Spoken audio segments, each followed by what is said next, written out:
Hola, en este video resolveremos el ejercicio 4 del práctico 5. Asumiremos ya conocidas algunas nociones básicas del cálculo de órdenes que se dieron en el teórico y en el ejercicio 1 de este práctico. En este ejercicio se pide calcular el orden del tiempo de ejecución para el mejor y para el peor caso del algoritmo que se muestra en pantalla, que consiste en la inserción en un arreglo ordenado. Repasemos brevemente el algoritmo. Este algoritmo lo que hace es insertar en un arreglo ordenado. Para esto, como podemos ver, recorre el arreglo desde la posición mayor, que es la posición post menos 1, hacia la menor, que es la posición 0. Hasta encontrar, este recorrido se hace hasta encontrar la primera posición cuyo elemento sea menor al elemento a insertar. Ahí esa es la condición de A de I mayor que L. La otra condición de parada es que se llegue a la posición 0, es decir, al inicio del arreglo y se haya recorrido todo el arreglo. Mientras, ¿en qué consiste el contenido de esta recorrida? Mientras se realiza la recorrida, vemos que lo que se va haciendo es, se va haciendo lugar en el arreglo para poder insertar el nuevo elemento. Lo que se hace es ir copiando los elementos de la posición I a la posición I más 1. Cuando se termina la recorrida, es decir, cuando se para por alguna de las dos condiciones y se sale del loop, se inserta el elemento en la posición I más 1. ¿Bien? Para contar el tiempo de ejecución, veamos primero que todas las operaciones que se realizan son elementales y de tiempo constante. Entonces, en particular vemos que podemos separarlas en las operaciones que se realizan antes del while, que asumiremos que tienen un tiempo de ejecución constante C1, las operaciones que se realizan dentro del while, que de forma simplificada agruparemos como de tiempo constante C2, y por último, las operaciones que se realizan luego del while, que tendrán un tiempo constante C3. Entonces, veamos que el tiempo de ejecución dependerá en definitiva del número de iteraciones que se realicen, ya que lo que está antes del while o después del while solo se ejecutan una vez y son de tiempo constante.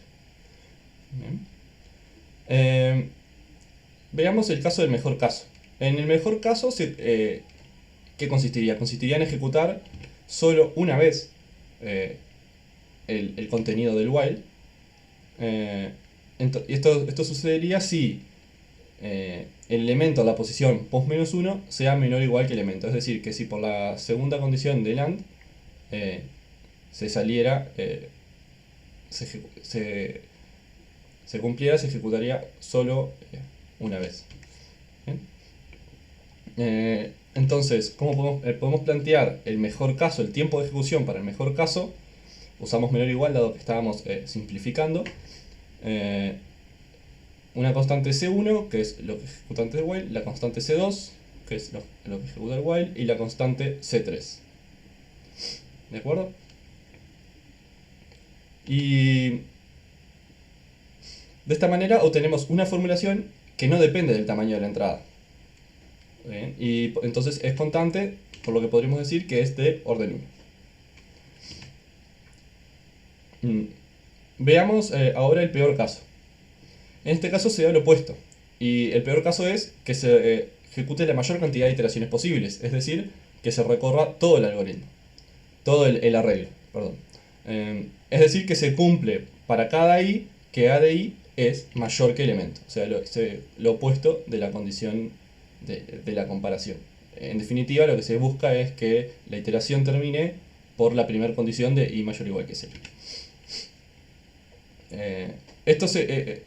Entonces, ¿qué sucederá? Se recorrerá el arreglo desde la posición n-1 a la posición 0, donde n es el tamaño del arreglo o pos como la variable del algoritmo.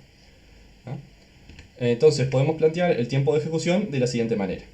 Podemos ver que el tiempo de ejecución es la suma, vamos a aproximar como la suma de lo que sucede antes del while, de las operaciones que se ejecutan en el while sumadas n veces desde 0 a n-1 y la suma del tiempo de ejecución de las instrucciones que se ejecutan después del while.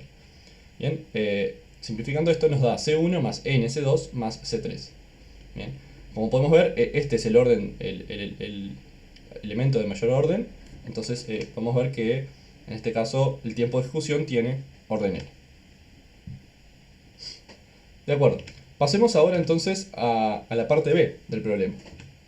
En la parte B nos presentan otro código que consiste en un for, es decir, un ciclo que se ejecuta siempre todas las iteraciones y va desde i igual 1 hasta i menor que n. ¿No? Es decir, tenemos un ciclo con una cantidad exacta de iteraciones. Pero acá tenemos una diferencia con respecto al ejercicio anterior, a la parte anterior, que es que no todas las operaciones de cada ciclo son elementales. Tenemos operaciones elementales de costo 1, que son las que están en la condición y la asignación y la suma del for. ¿Bien? Pero tenemos una invocación a otra función. Bien, que tiene un tiempo de ejecución que, como vimos anteriormente, depende del tamaño de la entrada. Por lo que, aplicando la regla del máximo en cada ciclo, el tiempo de ejecución del algoritmo cumplirá lo siguiente. El tiempo de ejecución de cada ciclo, obviando las operaciones de orden 1, dado que tenemos esta operación, como dijimos, que es de orden mayor, es menor o igual que sumar la cantidad de veces que se ejecute el for, que sería de i igual 1 hasta n-1, porque va de 1 a i menor que n, sumar el tiempo de ejecución de insert de la función insertar con como parámetro de entrada la cantidad de elementos con las que se llama en ese momento, que vemos que aquí es i-1. ¿Bien?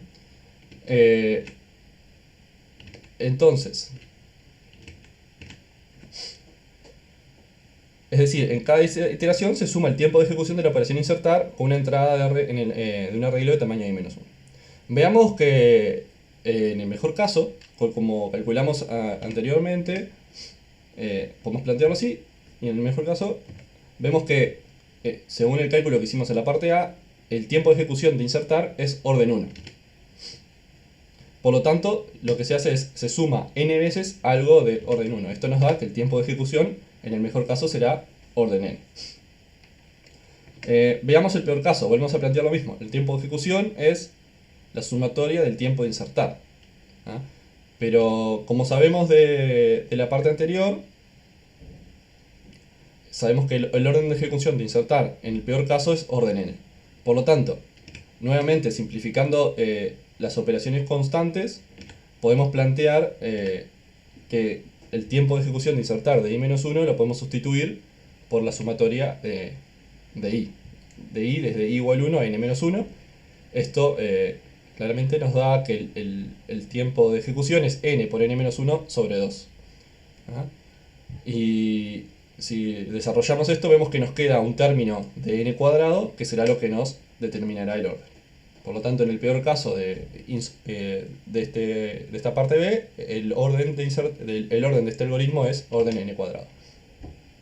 Por último, para finalizar, podríamos preguntarnos si estos órdenes se cumplen siempre o si el resultado de una iteración afecta a los siguientes. Es decir, si haber insertado la posición i va a afectar a haber insertado en la posición i más 1 o i menos 1. ¿Ah? Pero podemos ver que en este caso de este algoritmo esto no ocurre. ¿Ah? ¿Por qué? El mejor caso sería que querramos ordenar un arreglo ya ordenado de manera creciente. ¿Ah? Entonces, en cada caso, el costo de insertar será orden 1. O sea que no depende, una iteración no depende de la anterior. ¿Ah? Y lo mismo en el peor caso. ¿Cuál sería el peor caso en este caso? Sería un algoritmo ordenado, pero en sentido inverso, de manera decreciente. Y entonces, disculpe, en este caso podemos ver que el insertar en cada caso tendrá que recorrer todo el arreglo. O sea que cada insertar también tiene orden tamaño de la entrada, que en este caso es i. Así que el peor caso se va a cumplir también, que sea n cuadrado.